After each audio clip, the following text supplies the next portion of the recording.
Argentina is celebrating the final payoff on bonds that date back a decade. It closes a grim chapter of the country's economic crisis that began with the government freezing dollar-denominated savings accounts. But as Byrnes reports, not all in Argentina think that the payoff is any cause for celebration. Argentine President Cristina Fernández de Kirchner took the stage to announce her government's final payment on a bond the country issued a decade ago. On Friday, Argentina canceled the remaining $2.3 billion debt on its bond called the Byrnes 2012. The paper had been issued in 2002 at the height of the country's worst ever economic crisis to people who had had their savings unwillingly devalued by the government at a 75% loss. Kirchner called the payment historic and said that it would finally allow Argentina to move past those dark days when it had devalued on $100 billion in debt.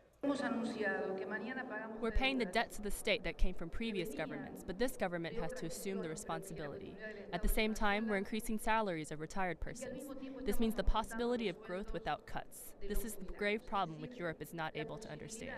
The Argentine government has promoted the bond payment as an achievement of economic independence and encouraged other struggling countries to follow its unorthodox economic path. But some observers, like former Argentine Central Bank President Martín Redrado, now an economist with the World Trade Organization, says Argentina's economic reality is grim.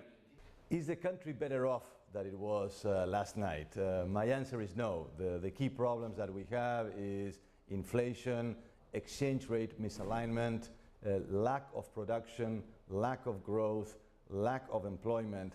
Those problems are not solved. So it has been more fanfare than substance. Even by paying off the Byrnes bond, Argentina still won't be able to count on international investment capital. The country still owes some $20 billion to holdouts and other creditors, meaning that it will likely continue to borrow from within its own borders to stimulate its economy. Byrnes, CCTV, Buenos Aires.